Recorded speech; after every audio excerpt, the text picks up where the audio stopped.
US President Donald Trump and Chinese President Xi Jinping have held talks on the sidelines of the APEC summit in South Korea, marking the first meeting between the two leaders in 6 years. The discussions have been highly anticipated after months of trade tensions between the two superpowers. Well, let's find out more with Rana Mitter, who is St. Lee Chair in US-Asia Relations at the Harvard Kennedy School. Now, Rana, we had thought this meeting would be tense, but according to Donald Trump, all went well. He rates it 12 out of 10. As little as 12 out of 10, Yvonne, that's quite low in some ways. I think that it does seem that actually it went pretty well. One of the reasons is that they seem to have concentrated on a couple of really key matters rather than going right across the board. One of those, as you said in your introduction, is trade and tariffs, and also the question of critical minerals, a question with which, of course, Australia also has a big connection. They don't seem to have talked so much about Taiwan, for instance, which might have been more contentious. So it may have been that focus that made it actually a more productive meeting from both sides. What has China said about the meeting? Xi Jinping, or at least a spokesman on his behalf, has made a statement that actually they thought it was a productive meeting. I think constructive may be the word that they used. Certainly, the aim from the Chinese point of view would have been to get to some sort of agreement on a set rate for tariffs. This is the thing that really has put the Chinese back up, in that they saw that this very, very fast-moving up and down movement of tariffs over the last 6 to 7 months. You might remember that way back in the spring, after so-called Liberation Day in April, that there were 3-figure tariffs, 145, that sort of number, being put on China by the United States. Then it went right down to 30, then rose again a couple of weeks ago in the stoosh over critical minerals. So getting to a stay number is really what the Chinese wanted. And although we haven't got the number yet, what President Trump seemed to say was that they are getting there. And that'll leave Beijing pretty happy.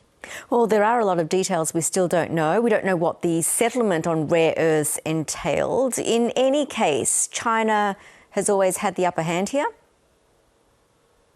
I think it's fair to say that China knows how to use its leverage. It hasn't had everything its own way. It's still very important for the Chinese to get goods into the US market as much as possible. Don't forget that a lot of American manufacturers still use Chinese supply chains. Apple would be one of the best examples. If you have an Apple smartphone in your pocket, it may be an American product, but it's full of Chinese components. At the same time, you can also see that there's a huge interest in the United States in making sure that companies like Walmart, big retailers, get those cheap goods that they want to sell to their customers. So there is a sense that China wants to get those goods on the shelf. But having said that, yes, critical minerals, being able to mine them, that's something the Chinese have turned not quite into a monopoly, but very close to it in the last 15 years.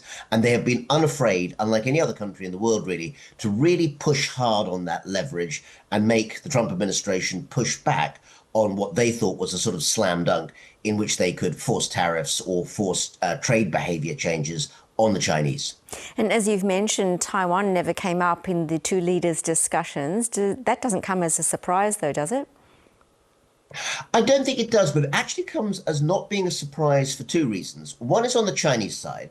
They've been pretty clear about what they want. They actually like, eventually, a phrasing change from the Chinese, from the Americans. Up to now, the last few years, the Americans have always said, well, we don't support Taiwan independence. That's not something that we get behind. The Chinese want a subtle change. They want the Americans to say, we oppose Taiwan independence. The reason is that that would push the idea that there's only one China and it has to reunify at some point, which has been very much Beijing's position. That wasn't going to come up this time, but it will come up again, I suspect, in some future meeting, maybe in April, when President Trump visits Beijing. But the flip side is that the United States also hasn't yet really decided, by which I mean President Trump hasn't decided, what he really thinks about Taiwan. We have some indications from comments that have leaked from the White House that he may not regard Taiwan as a defensible proposition from the United States point of view. He has stopped certain arms shipments being sent there in the last half year or so. So a lot of people on Taiwan are a bit nervous about that. Also in Tokyo, they want to know what the score is. Right now, the Trump administration is kind of keeping people guessing, not only in Beijing, but also amongst the allies, including, of course, in Canberra. And Rana, it's been 6 years since the two leaders last met. What was different about the meeting this time around? I'd say that although a lot of things are different, I would focus in on the way in which there was much more concentration 6 years ago in 2019 on pushing back against China's technological achievements. The Trump administration put a lot of embargoes on special semiconductor chips and other sorts of technical equipment, which the Biden administration actually carried on. While some of those have continued into Trump too, it's not entirely clear that the Trump administration is going to be quite as restrictive on some of those technological areas. There are a lot of tech manufacturers, Jensen Huang of NVIDIA is one example, who seem to be signaling, we don't quite know, but seem to be signaling that maybe they'd like that eased up a little bit. They'd like to market into China. The Trump administration doesn't seem wholly opposed to those pleas. So the tech story, the technology story, maybe that's a bit different 6 years on. And just lastly, ahead of the meeting, Donald Trump took to Truth Social to order the US Department of War to start testing America's nuclear weapons immediately. What do you make of this?